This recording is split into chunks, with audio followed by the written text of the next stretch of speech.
It's December 20th, 2020, and welcome to episode 48 of the Baby Metal Podcast. We gather in the podcast Discord server on alternate weeks to discuss news and thoughts on the past and future projects of Baby Metal. We invite you to join us, whether you're a longtime fan or have only just arrived. I am Paul, and I am joined by Kevin. Hello, welcome back, everybody. And Callie. Hello, everyone. It is December 20th, and that, as we all are, I'm sure, aware, is Sue Metal's birthday. So we got a tweet about that, and there's been various things that have been posted. Any birthday messages anybody wants to share? Because we know she'll hear them if we say them here. Just a happy birthday, happy 23. Woo! Yeah, happy birthday to the Queen. Yes. Mm-hmm. Yes, happy birthday indeed. Yeah, it kind of seems like they're going by faster now. Doesn't it? It does. I mean, it was 20 and that was a big deal, and then all of a sudden it's 23. Yeah, no kidding. Where did that go? I'm thankful it's already December. Yeah. I think we're all about ready for 2020 to be over. But yeah, so we did get an official tweet, and we got a few sort of subtle things from the Kamiban members and various other things Sakura Gakuin tweeted. So anyway, that's good. I don't know if there's much more to say about that, but happy birthday anyway. Happy Sue Metal Day. Mm-hmm. Bo tweeted a cake emoji. Very nice.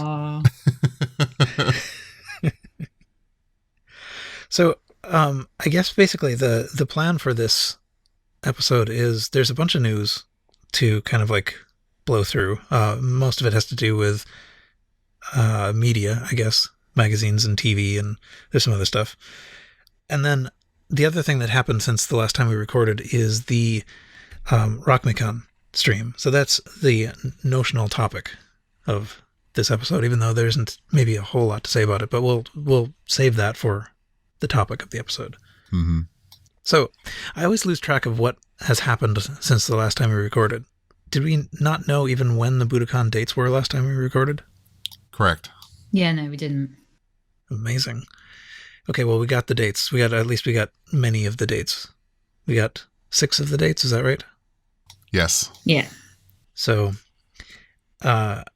we have January 19th and 20th, the first and second ones, February 16th and 17th, the third and fourth, and February 19th and 20th, the fifth and sixth. And there was already a lottery for the one members for the like super Moshush tickets, and that's I think over already.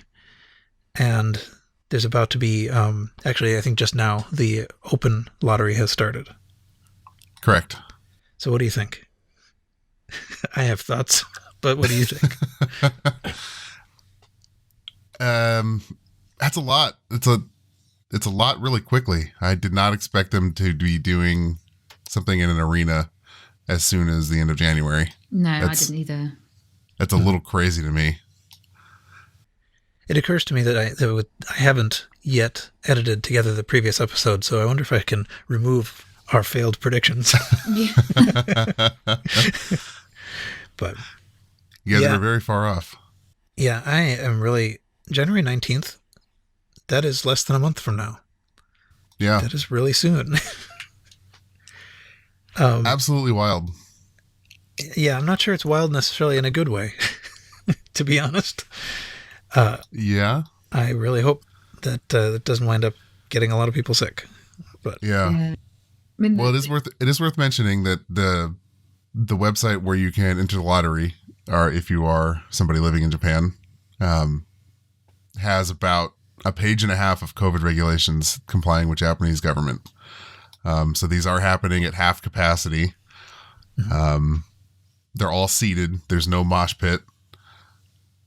There will be at least one seat between every person in attendance. They're doing temperature checks at the door. You're required to wear 2 masks, and you're encouraged not to yell. Mm-hmm. Oh my God. Yeah. Yeah, I think that the two masks is your own mask and a savior mask, right? Yeah. Correct. Okay. So there are these. I don't know if it comes with every seat, but certainly at least the higher tier seats come with this savior mask that we got photos of, Mm-hmm. which He did is it really cool. yeah. I think it's that sort of like, is this what a neck gaiter is? It's kind of what it looks like. So these are sort of known to be bad for, sort of like COVID reduction, but that's maybe why you need a second mask underneath it. Right. Yeah.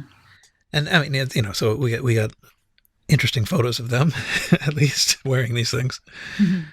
On that big list of, information about the event, they also say repeatedly that this could get canceled, and Yeah. also no refunds if you're sick. Right. Oh, harsh. So yeah, it's pretty. I don't know what I would do if I were there. It's quite possible. It's quite likely, actually, I wouldn't go. Mm-hmm. What's interesting perspective, a lot of the Japanese mates I follow on Twitter and things like that, I haven't seen anybody at least publicly say they don't want to go or not enter. In fact, it's been quite the opposite. I've seen a lot of people get excited and happy that they won tickets already. Mm-hmm. So I don't know how many people are trying to stay home and not attend these, which I think is interesting. Yeah. At least as an American, it's interesting to see Japan do this. It's possible. It is quite possible that the audience is more trustworthy. Yeah. Oh, 100%. Than in It's any not of our just various possible, countries. it's just fact. Yeah. But yeah. So I was wondering about how they would do the lottery, and now we know that. I mean, I don't know for sure that anyone has won 6, but I know at least someone's won 5, and probably people have won 6. So it's not the case that if you enter the lottery, you get one of the dates. You can get them all. Yeah, I know somebody who has all 6. Yeah. But I mean, I guess if they're going to try to fill a relatively large venue to whatever capacity is allowed, they kind of want to have single people going to several. Mm-hmm. Yeah, and it's worth mentioning, too, that these are not cheap concerts. They are definitely trying to make up for the fact that it's half capacity. Mm-hmm. They start at 15,000 yen. I think the Super Mosh is 25,000 yen. It's about $150 and $250 tickets. Gosh. But then, That's the Super Mosh is about what you pay for VIP at a Western show. So that's a really high ticket price for Japan. yeah. But they know they would pay it. I would pay. Yeah. It will be a very unique show. It will be fantastic. Yeah, it'll be interesting to see what they do. Yeah. How it's different. And to compare it to the last time they were at Budokan, I suppose. And it'll also be interesting to see if the show evolves over the 10 shows they've announced, or if it's going to just be the same thing 10 times. Right. At least you don't have to wait very long. Right, exactly. Yeah. I guess I didn't mention, but I sort of implicitly mentioned that we don't know what the last 4 dates are. So True. There's supposed to be 10. We know 6. We don't know. I mean, I suppose it's possible that they will be right on the heels of this, or I suppose it's possible they will wait. I think it is essentially impossible for anyone who is not already in Japan to go to these first 6. Is that correct? I mean, well, mostly correct. It's very hard to get to Japan. I think if you're Australian, you can get a tourist visa. Uh-huh. That's about it. Yeah, so, well, we'll see, though. We'll see what happens. I mean, I'm definitely curious to know what they do. I will be happy to watch it. I just will be anxious the whole time. Right. Yeah, and hopefully those remaining 4 dates happen much later in the year. End of summer at the earliest, because it would be nice to be able to try and travel again. Yeah, I forget if that's what we predicted, but that's at least, I don't know if we said that out loud, but that's definitely what I was predicting. Mm-hmm. That it would be basically, like October after the Olympics are over. Right. Yeah, Budokan is an Olympic venue, so that could very well be why they only announced 6 of 10 dates. I see. Yeah. Okay, let's see. Maybe we can move on from that. Other news.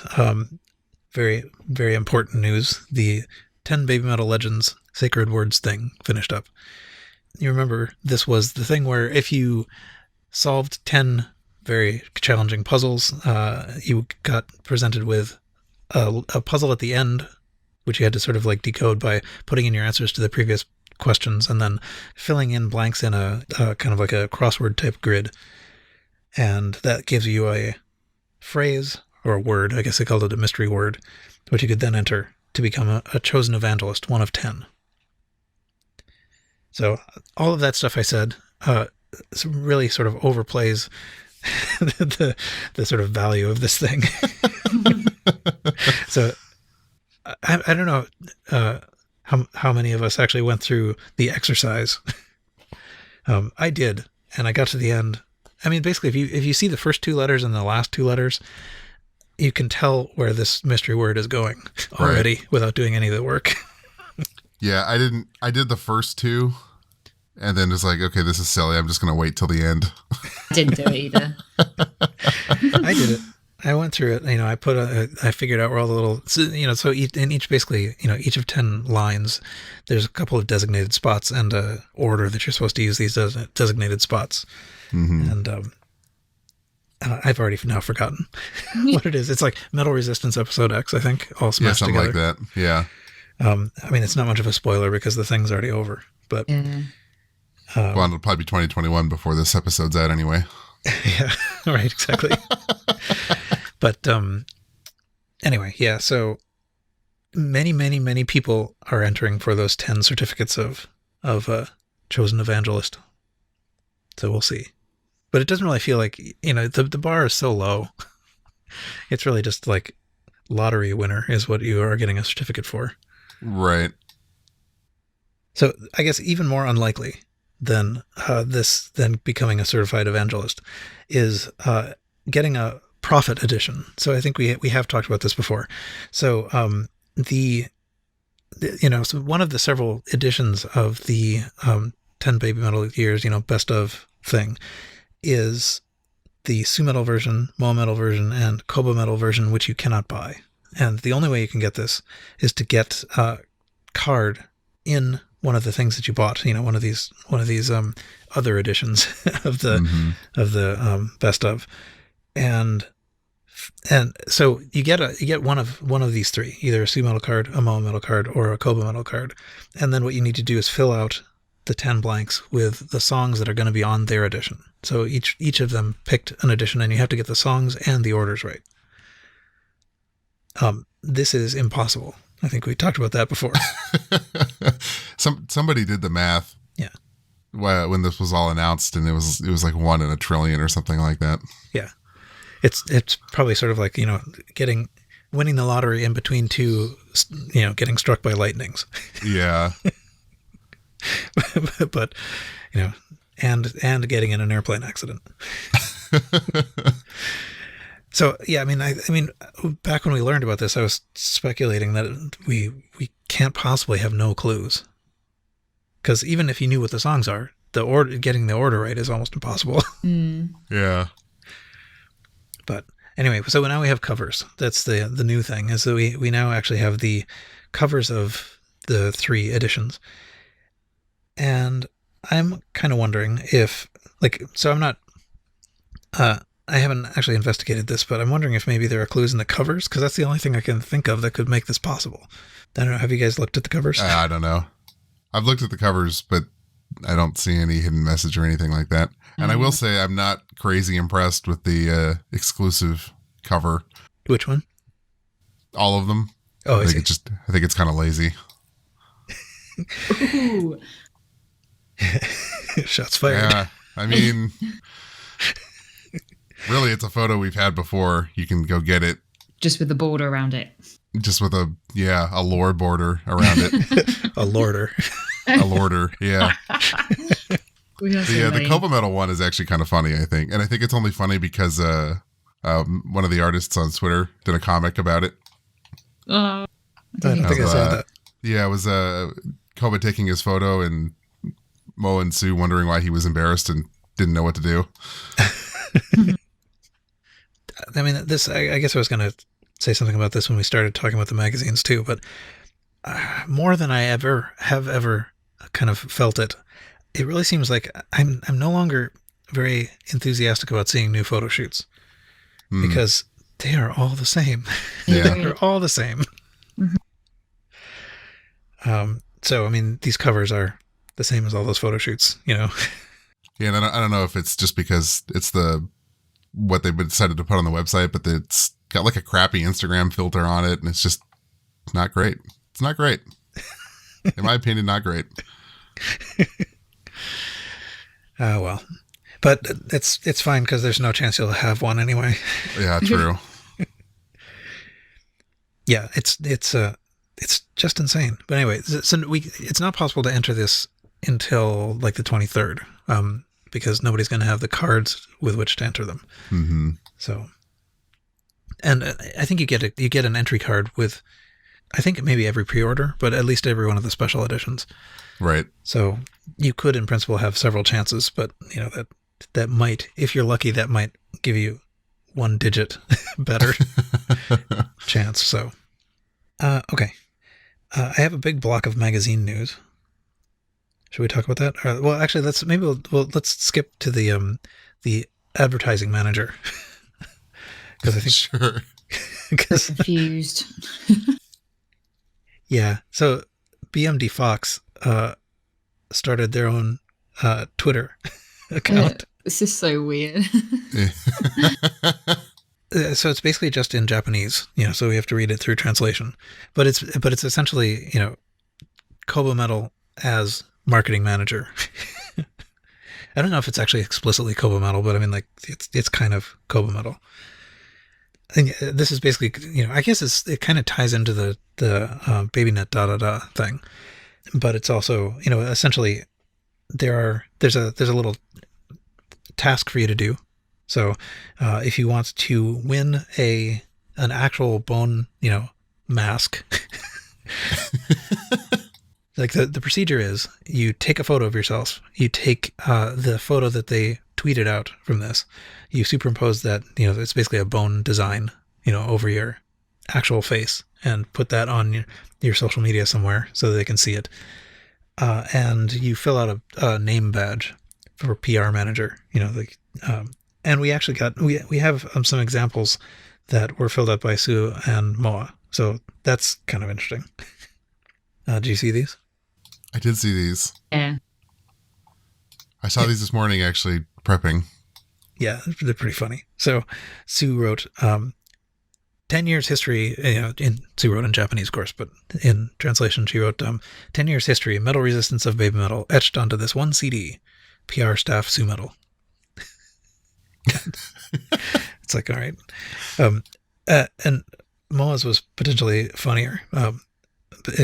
She said, December 23rd, you will witness the legend, the paramount masterpiece that shook all the U.S. PR staff, Moa Metal. Do you have any ideas what she's on about? The speculation, I think this was recorded on the Baby Metal News post about this, but that this is Moa Metal channeling the sort of like movie announcer guys or whatever. Right. You know, like this is a you know, in a world kind of thing. In a world destroyed by a pandemic. Yeah, right. It's quite possible they were listening too much to that announcer on the U.S. tour. But I really didn't like that announcer. I mean, sorry, announcer, if you're listening, but it just didn't fit. But anyway, so it's pretty funny to see these you know, BMD Fox Records name tags from them. But that's what you're supposed to do. And I guess then there's going to be a launch event on, I think it's on Saturday, December 26th. There's a launch event in the stores where they're actually giving out these bone masks, the bone face masks. And they'll also have a big like backdrop you can take photos in front of, and they'll have little scratch-off lottery tickets where you can win a cleaning cloth or a pen. Pen. All the pen. Yeah, those. That I am not going to be searching Yahoo Japan auctions for the pen. No?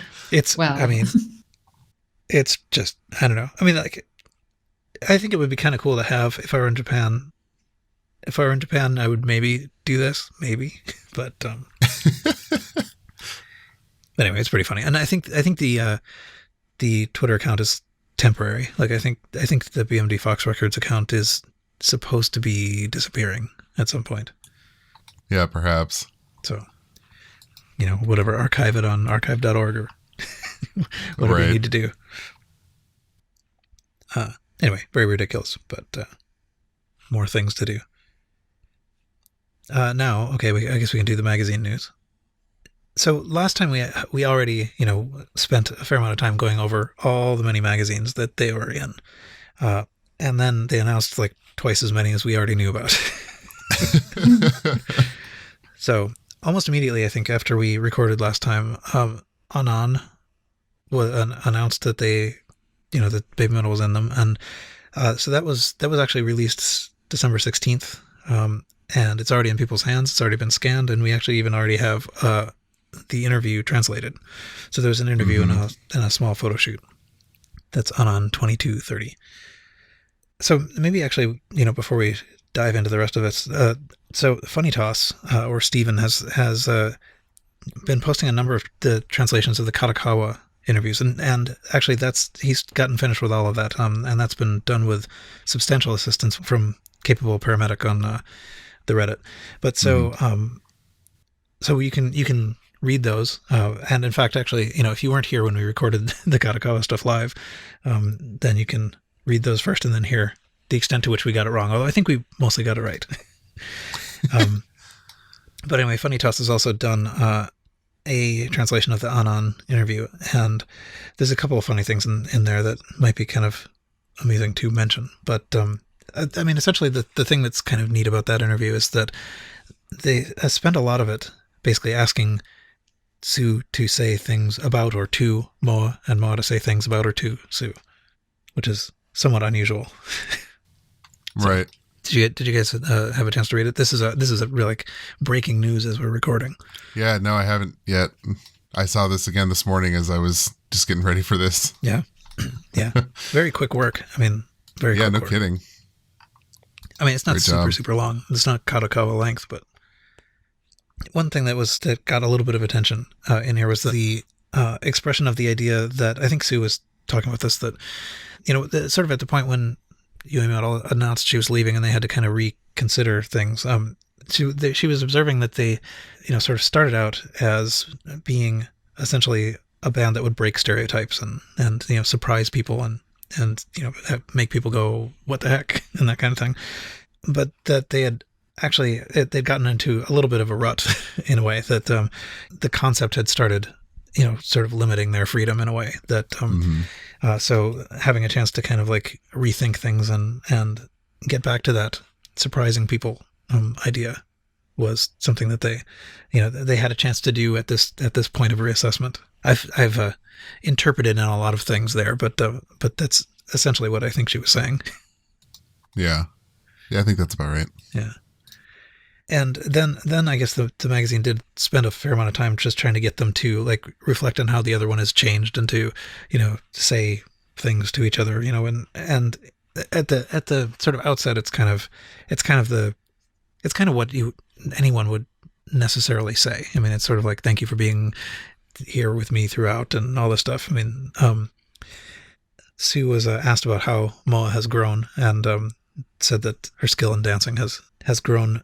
Sue commented on the fact that Moa, was willing to kind of adapt to the differing styles around her, and Moa said Sue actually hasn't changed.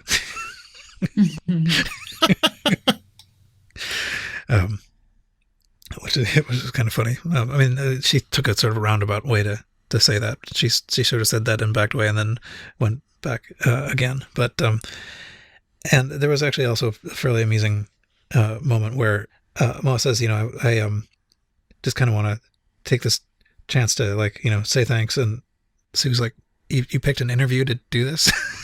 Like, why are you doing this here? And Moa says, it's just, it just seems like you're too much of a family member to express my gratitude normally. So, and actually at the end of one of these things that Moa's saying, she says, I feel too embarrassed to look her in the eyes right now. And you can just imagine all this happening. But anyway, and they talk a little bit about their becoming Moa Metal, and like when I'm a part of Baby Metal, I naturally become Moa Metal. It's completely different from my normal self. And Sue says something about that too. So anyway, read it. It's short and funny, and I'm amazed that we have it so soon. Yeah, absolutely. Okay, so that was Anon. We didn't know about that before. Young Guitar and Metal Hammer in Japan, we knew about before. They are now out in people's hands, and there exist scans of them. I don't know much more about them. Actually, I haven't really looked at them very carefully, to be honest. Which was the one that Lily Metal posted scans of? The Young Guitar. Young Guitar. Yeah. Those are the ones that got they take the hammer. Down. Yeah. Oh no, it's Young Guitar and Metal Hammer. Interesting. Yeah, they took both of them down. So now I wonder who's behind. But so there's a a person that some of us know, at least, who was who scanned these and posted them on Twitter, and got one of the first media takedowns that I've actually been witness to on Twitter. So now all the images say like this has been removed. Yeah, that's kind of crazy. I can't think of another time when there's been a media takedown on Twitter. Yeah, especially for photos. I mean, it's quite common with videos, but yeah, sure, not that common with photos. Yeah. But it's interesting, if it was both Young Guitar and Metal Hammer Japan, then I wonder if that, what they have in common is Baby Metal. Views? So. Well, Lily did say it was Young Guitar specifically who took those ones down, but I'm not sure about Metal Hammer. She did say it wasn't a Muse, so I assume it was both of those companies. I mean, we would encourage everyone to, buy these if you want them. So. Definitely. We definitely appreciate these scans, and it's, it tells us what's going to eventually arrive once the Tenso shipment goes, but yeah. Although I do want to, maybe get back to that thing about like if what you're after is the photo shoots, I think they're going to be all the same. So, they're very similar. Yeah. One features a prop, one does not. Yep. Let's see, another one. So PMC is another one we mentioned last time. That one is not out yet as we record, but it is out soon, December 22nd. Okay, so the new ones that we did not know about before. One thing that they are going to do, there's a like a 4-page, I think, little pamphlet thing that they're giving out in something like 100 different stores across Japan, just freely if you happen to be in Japan. And I think it's starting December 24th, so basically right after this thing is released. And they're also on the cover of the HMV in books. Again, they've been on the cover of that a couple times, which is it's HMV catalog, basically. Mm-hmm. That's December 15th, so I guess that's already out, or perhaps I have mistyped that and it's December 25th, I don't know. But anyway, Muse Clip and Tower Plus, which I guess is the Tower equivalent of HMV in books. So they have been on the cover of some of these things before, and there's usually like a 1-page, 1-column, 2-page interview, something like that in them. But so those are things I'm probably not going to see anytime soon. Right. That's a little bit sad, but because there's no easy way to buy them. They're just free if you're there. Mm-hmm. Although I'm sure people will grab a bunch of them and put them on Yahoo Auctions Japan. But probably. Rolling Stone Japan announced Volume 13 out on December 25th. That will have an interview, a feature, a poster, and also other stuff, including a Bring Me the Horizon interview, which may or may not mention Baby Metal, but it may. Quick Japan. All of these are magazines that they've been in before, but now they're in more. So that one's out December 25th. That has an interview. Headobon, I think that also was newly announced since we recorded last time, Volume 28. That will be out tomorrow, December 21st. Yep. They have the cover and a feature and an interview and a photo shoot. I gotta wonder if they rented out a photo studio and just invited staff photographers from every one of these publications. Says, all right, here's your hour from 9 a.m. to 10 p.m.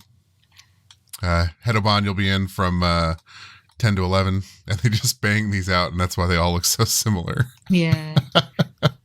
I would not be at all surprised if that is exactly what happened. Yeah. Did a media day. Sue's hair in the Hedoban edition, it's shorter. Is it? Shorter than... Yeah, what we've seen before. Huh. Is it that one? Yeah, Hedoban, yeah. The hair's just coming... Yeah, it just looks very shorter than it has been. So maybe Hedobon had the late in the day slot after the haircut. After her haircut, yeah.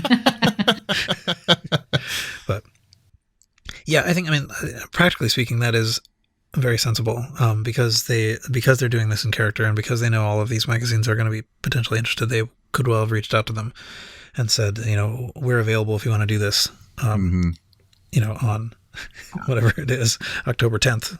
Right. Prepare yourself. Yeah, so that would explain why all the photo shoots are very similar, but nevertheless, the fact remains they're going to all be very similar. Mm-hmm.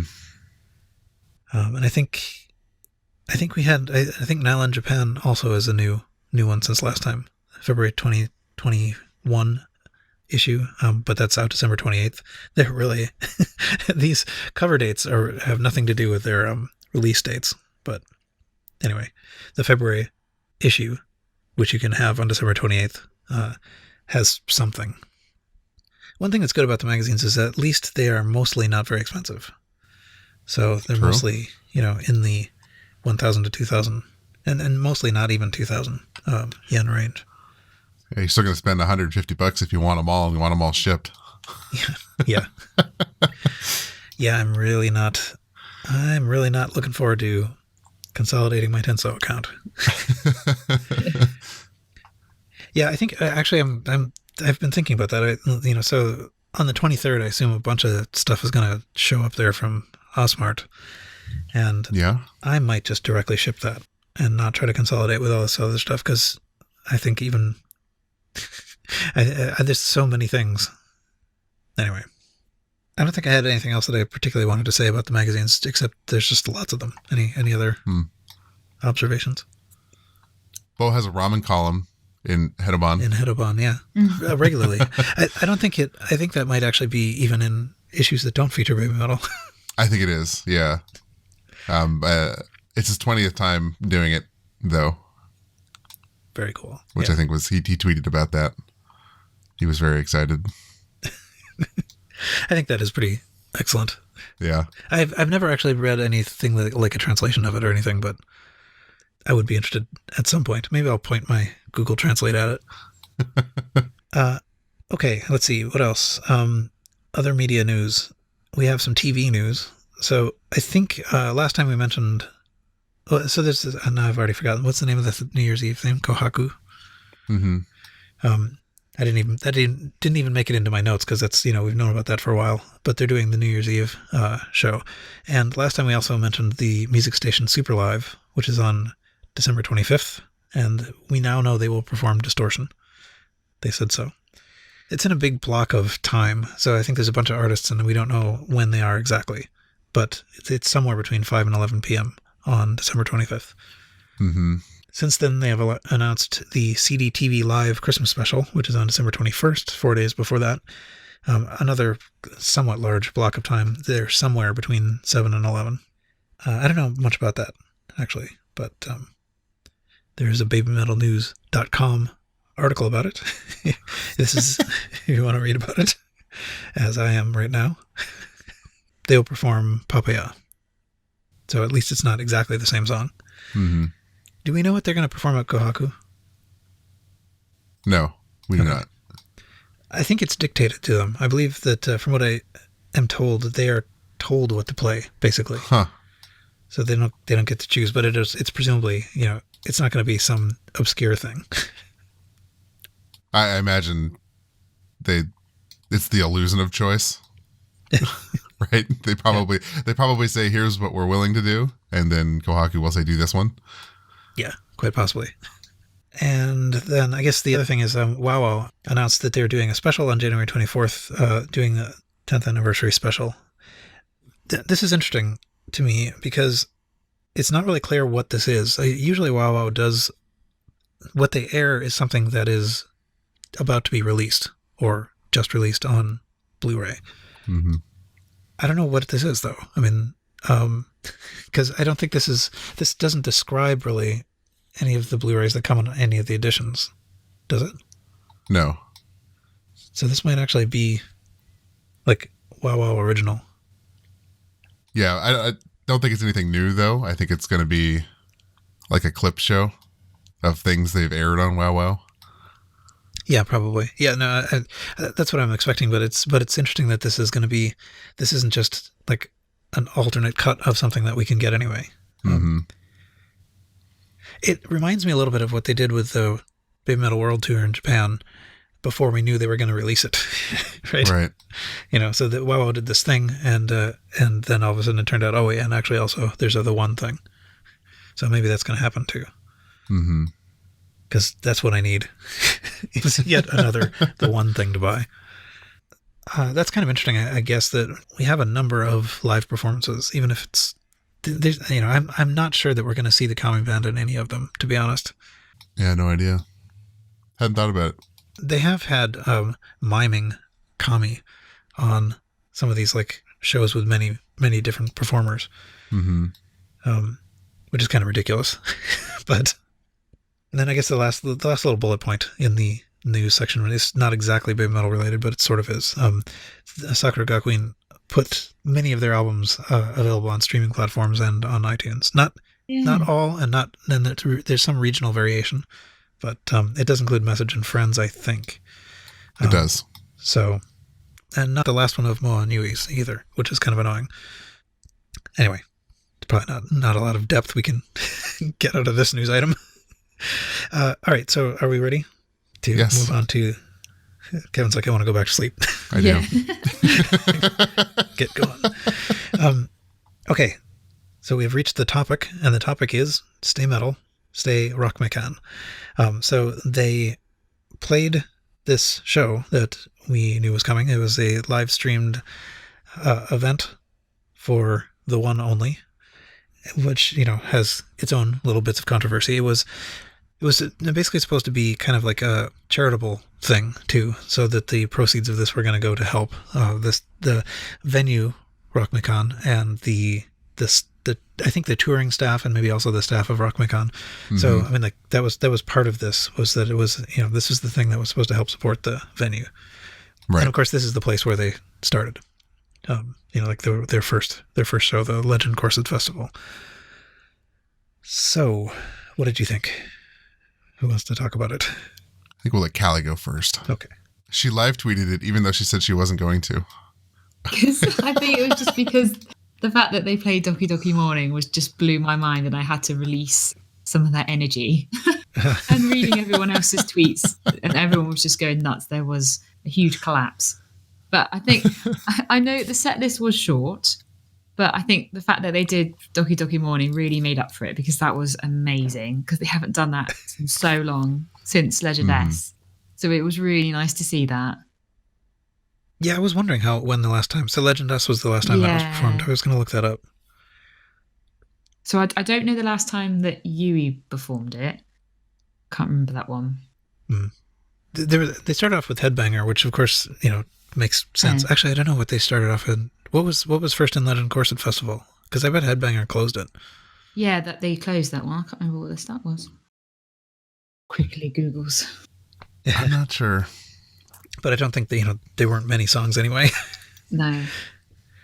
2012. Yeah, I think their 30-minute set this year was twice the length of their first set. Right? Probably.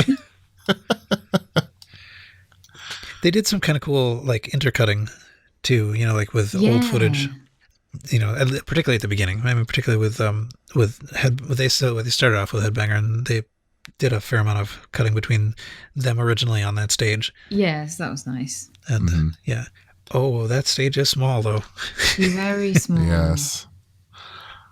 Yeah, the cutting was interesting. I was starting to get concerned about halfway through Headbanger that they were going to do that for the entire live. Mm-hmm. But I was pleasantly surprised and a little relieved that they didn't overuse that trope. Yeah. They kind of slowly backed it away.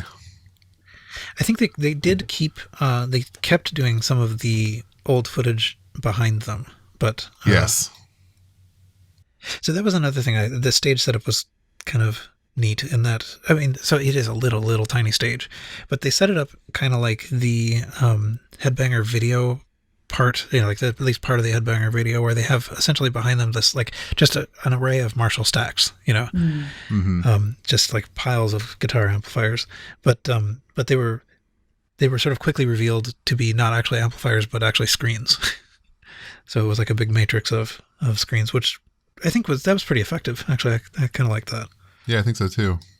But it was, so the stage is really small, and there's enough room for 3 adults on it, basically. And so that's all the adults that were on it.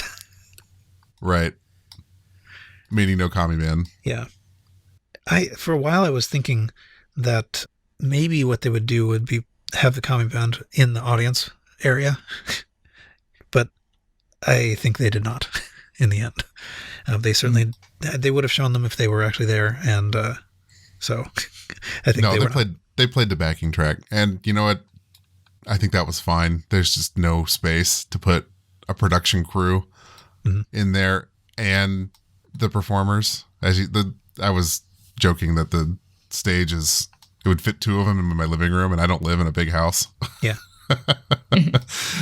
Like you said, there is room for 3 adults on that stage, and that's it. And I gotta say, I think they had a pretty good production considering the space. They did a pretty good job. I was a little concerned it would just be like one static camera, maybe another angle off to the side because it's so small. But I think they did a pretty good job of having enough variation to make it visually interesting, which I thought from a production standpoint was really interesting considering the confined space they were working in. Yeah. They did have a guy up on stage right, who was able to kind of get a side-on view. Yeah, I really like those shots. Yeah. That was very intimate because he was basically inside the formation. Yeah. And I guess, I mean, like, certainly other bands have played there. I mean, like, this is, where the metal bands start or whatever, and people can fit drums and guitars and stuff on there. But the thing is that baby metal is, some large percentage of it is the choreography. And right. It would also be pretty terrible if, everybody just had to stand there. Right. Because nobody actually had space to move. Right. And that's the difference, right? They had to be able to actually perform and have the room to do that. Yeah. I saw some people saying, well, why didn't they perform on the floor and put the band up on the stage and things like that? And I don't think there was room for that either. I don't see how you do that and have enough room to have some cameras and production equipment in there.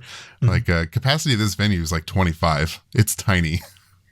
Well, actually the other thing too is that that I don't think would have really quite recreated the idea of like, here we are back in the place where we started. Exactly.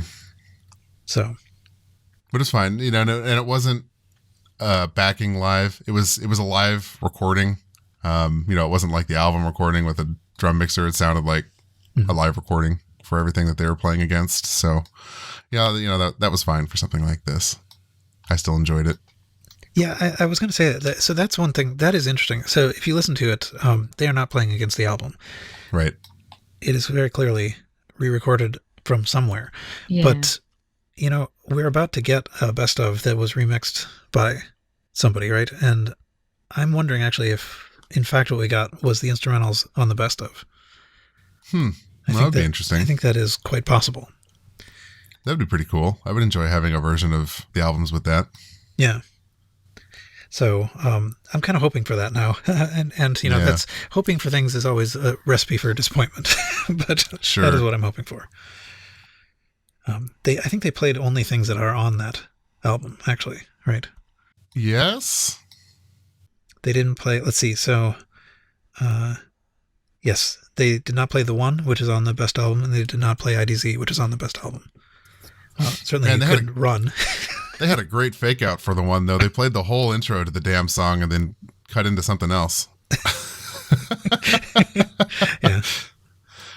We should probably mention that, it was short, but we also got a new interview. Oh yeah, smack dab in the middle of it.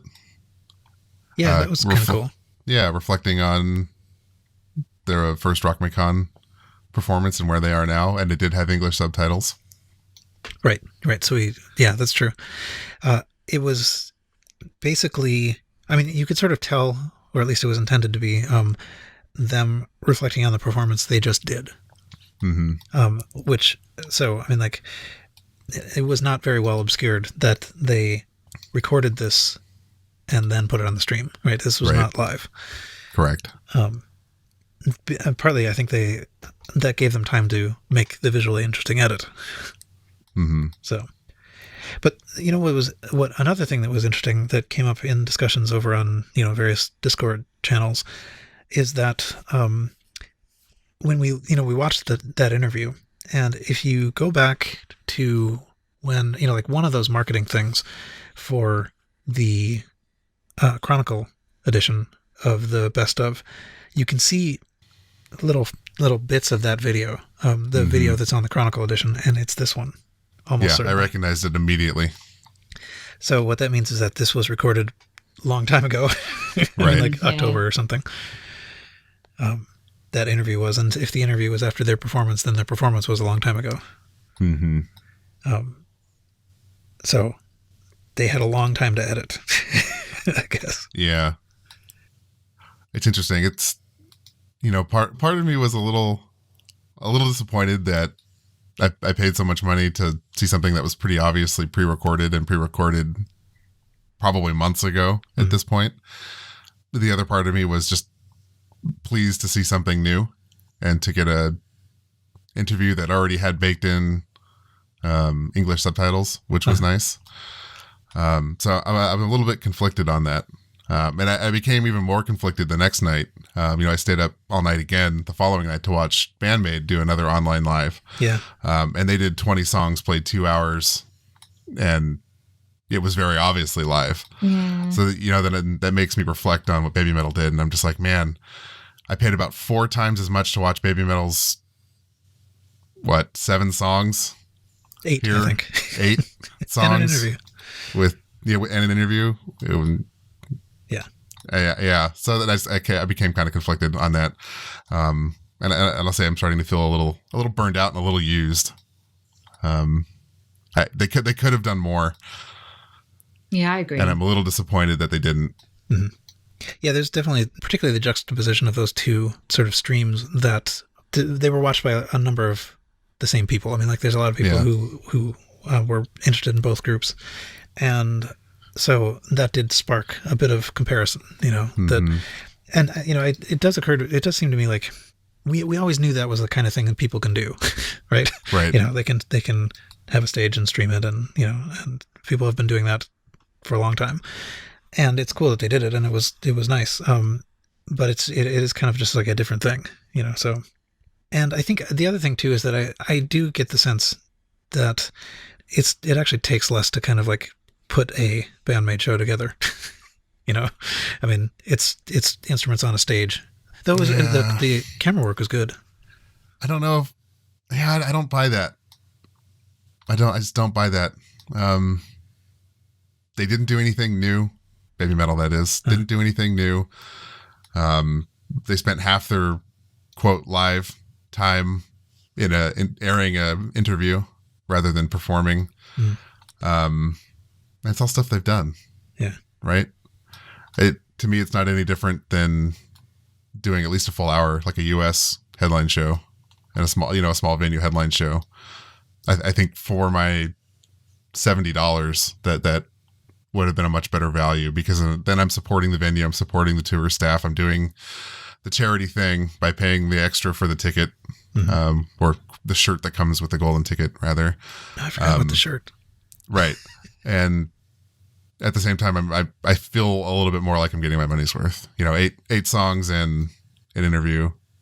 I got to be honest, was a little disappointing. Yeah. I am interested to see what else they do. I mean, I think it was suboptimal that they tried to do everything with one event, so they were trying to do a charitable thing to help Rockmaykan. And actually, I think basically at the moment Koba announced doing that, they were basically doing it, right? Mm-hmm. Back when they were talking about, he was thinking about 10-day Rockmaykan. But, so there's this thing where they were trying to help out the venue. And there was a thing where they were trying to do like a special thing for the one. And trying to smash it into one event kind of diminishes both, I think, in a way.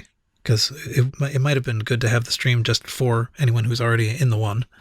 That would be a good way to thank the one. And then have a public thing that could raise more money for the charitable thing. Yeah. But they did what they did. So there it is. Yeah, I don't know. It just feels weird. It feels weird after watching so many other groups do so much more with much less of a barrier to entry. Mm-hmm.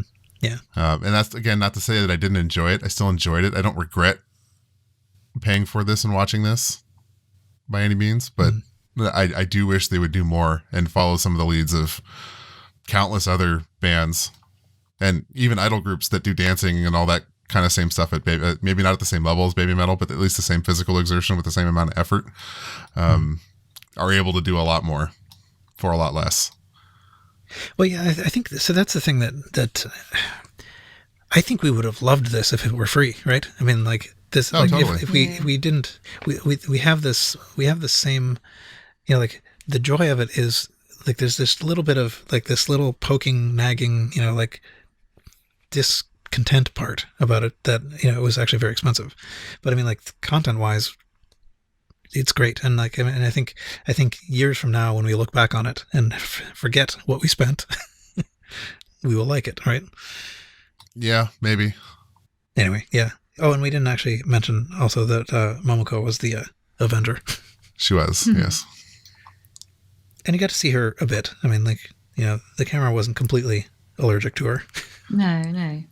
No, I'd say quite the opposite. In fact, I think she got, as an Avenger, some of the most screen time outside of a music video. Yeah. That they've released recently in a while. So it was good. I want to hold them to a higher standard because I think they should hold themselves to a higher standard. Add more songs. That's what it was. Yeah. Especially if you're not going to do it live. Yeah. If it's not plenty of time. Yeah. If it's not live, there's just no excuse. No. Not to do more. Right. Because, it was a bit of a pathetic amount, to be honest. It was. Because I was just totally shocked when Road of Resistance finished. I was like, really? Yeah. I agree. Yeah, I'm starting to feel used by this group. I really am. I'm just like a walking wallet. And that's a shame. Yeah. And it's made even worse, by the fact that everything except this, at least, in fact, even this. Did we complain about that already? But the complaint is that we have to pay a lot of shipping, and possibly customs and things like that. Yes. Mm-hmm. So not only are there a lot of expensive things to buy, but then there's, super expensive to ship these things as well. Mm-hmm. And the stream. So this is why I can't remember if we complained about it before, but you can only get the stream if you bought a shirt, which has to get shipped to you. Right. So DHL is making out like bandits. Yeah, so it was like $100. It was like $100 to watch this thing. Yeah. I paid 1,500 yen, $16 to watch a 23-song 2-hour Band-Maid show the next night. That was live because they were reading Twitter comments live. Mm-hmm. So. But it wasn't a charity event. No. So. But did it need to be? No, but if it were, it would cost more, right? I don't know. I think that's one of those debates you can have till the end of time because, it was public. Anybody could have done this. Yeah. Anybody could have bought a Band-Maid ticket. Oh yeah, no, I know. It's I guess mostly what I'm saying though is that if we're comparing like how cheap it was still sort of like minimally, like they weren't trying to do anything extra with it. It was just a show, right? Where BABYMETAL was intending to do something extra with it. Although, I mean, I still don't feel confident that I know that they're giving a lot to this venue and staff, Well, that's the thing, right? We don't know how much of this is actually going to the staff. I know from industry experience that most of the proceeds from merch sales go to the venue, when it's held in person. Yeah. So if they're doing that, Rockmaykan made a ton of money off this, which is great. Yeah. But if they didn't, who knows what the arrangement is, and then I just feel kind of used. Yeah. And then there's always the argument that, would they have made more money had it not been the one exclusive and not tied to a shirt and 2 or 3 times the number of people are able to watch it? Yeah. My guess is they would have. I mean, that does seem like that would have been better. Yeah. And it would have been good sort of promotion for the 10-year celebration releases too. Mm-hmm. Yeah, Loon in chat suggests too that they could have opened up just a straight donation thing. You buy your ticket for $20, 2,000 yen or whatever, Mm-hmm. and then give you the option to pay more. A lot of these streaming services have, they're basically like coins you can buy, Mm-hmm. that all the proceeds go to whoever's streaming. So you can buy your ticket and you can spend however much money you want on coins and send them in chat, kind of like super chat on like YouTube or bits on Twitch, Mm-hmm. if you know what those things are. So they could have done something like that. Again, the whole thing, I enjoyed it. It was nice to see. I enjoyed the interview. That was cool. In the moment, I was having fun. It's nice always to escape. But when given the opportunity to reflect on it and things like that, I'm just a little disappointed. And again, I feel a little used. Yeah. I don't know what's coming next. I mean, like, it does seem like we must be kind of running off the end, but I guess pretty soon there's going to be something new at Budokan. Yeah. So, and there's at least no risk that I'll be going. I don't know that that's a good thing or not. Yeah, I kind of wonder actually what's gonna come out of that, because I mean, like, usually shows in Japan are pretty hard to get information about outside. I mean, like, there are no fan cams, or if there are, they're terrible. Yeah.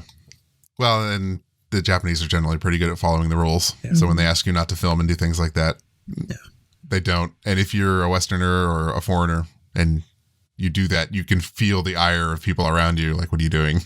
Yeah. But I imagine we'll know the set list. We'll know the Avenger. We'll know a little bit about it because people will describe it. Yeah, and I mean, it seems like there is a pretty good chance of there being new dramatic stuff. Mm-hmm. I assume also that they're going to want to drag it out so that the most dramatic thing will be on the 10th one. Right. Yeah, it'll be interesting for sure. Disappointed I can't go, of course, but the world is what it is. Yeah. Yeah, it's very unfortunate. And it will be not this way forever. I mean, like, that is one thing that does bear remembering, that this may be the last December that we're locked down, and there will be many other Decembers. Yeah. One can hope. My gran had the vaccine yesterday. Oh, that's exciting. Congratulations. That's got to be kind of relieving. Yeah. Anyway, I guess we'll see. We'll see how quickly things return to normal. I'm not sure that it's going to be as quick as anybody wants, but No, it won't. Yeah. anything else we wanted to say before we close off this? Oh, I was going to mention that the apron and bag for the BABYMETAL Fox God kind of company is now, you can buy it on ASmart now. Yeah, I think I did see that. That's right. Yeah, the BMD Fox Records apron and shopping bag. And it's not sold out, so you can still buy it. They re-released the BMC single too. I don't know if that may have sold out again. I'm not sure. That is sold out, yeah. Looking at it now. Okay. Yeah, I got my masks and the BMC single and the apron in the bag in the mail. I'm still waiting for my vinyl because I got that from CD Japan. I see. That's pretty slow. Wasn't that was released quite a while ago now, wasn't it? Yeah, I think it was shipped maybe a couple of weeks ago. Yeah. I've actually never ordered from them before, so I don't know how long it takes. I've been pretty happy with them though. I mean, like, overall, I've used them for other things, and shipping is actually sometimes cheaper from them. Yeah. Yeah, they usually do a pretty good job. They're usually pretty quick. And right now, as we're recording, at least last time I checked, Japan Post is still basically not functioning to the US. And that means all of the somewhat cheaper shipping options are not available. So DHL is it. And DHL is eye-wateringly expensive. Oh, I did get my beanie. If we're talking about merch, my holiday beanie. Oh, nice. Ew. I did, yeah. Congratulations. Came yesterday. Thank you. And I think I set a personal record for Osmart for an order. I ordered some SG stuff on Monday last week and had it by Wednesday. That's insane. Yeah. That is amazing. So when stuff's in stock, you can get that stuff quick if you go direct and not to Tenso. Yeah, I am reconsidering my Tenso allegiances. Like back when I ordered all the 10-year stuff, I was thinking, yeah, there's going to be other stuff, and I'd rather combine it and all that. But I really think, actually, if I had just let Osmart send it DHL, it's going to wind up having been much cheaper.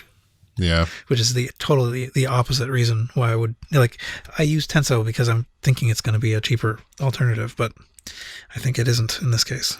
Well, it would be, but there's clearly some sort of racket going on where they're trickling merch out in such a fashion where you get impatient and want it, so you combine and ship just when they're ready to release more stuff you want to buy. Yeah. God. Everybody's in the pocket of big shipping. Yes. It would be nice to have a new song just because we've bought so much this year. Please. Yeah, right? Please treat us. Yeah. I feel so milked. I know. Just one song, please. Who knows? We'll see. I still, they still have the capacity, I think, to do something that will delight us. Yeah. Of course they do. You release new match. Again. Yeah, we talked about the dog bowl and stuff last time, right? Yeah, we did. We did, yeah. I mean, it does feel like we're getting somewhere near the bottom of this barrel. I sure hope so. I thought the candle was the bottom. Oh, yeah. The vaguely smelling of chocolate candle. So that was strong. Yeah. That was definitely a candle they bought off a shelf and slapped a sticker on. Yeah. Definitely. Yeah, exactly. Yeah, I don't know.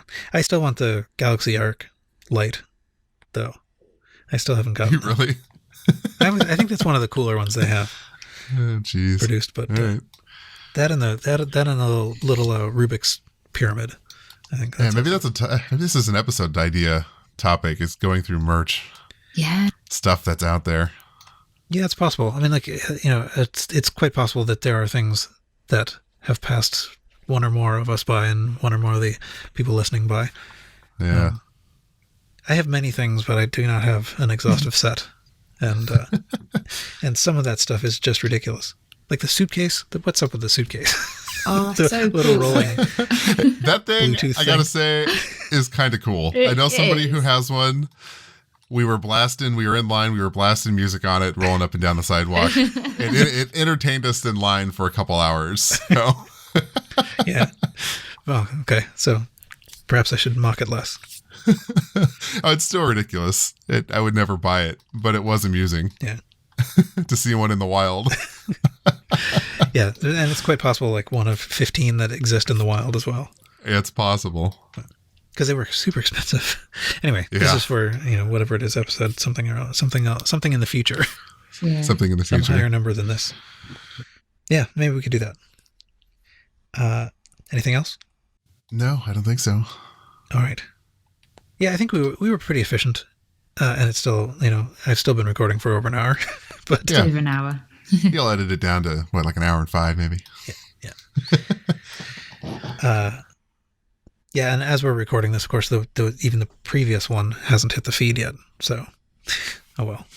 Okay, then I guess that's it for this episode. You can join us on the Baby Metal Podcast Discord to continue the conversation. Rating the podcast on whatever platform you listen on will help people find it, so please do that. We'll be back here in about 2 weeks. We hope you'll join us then, and until then, see you.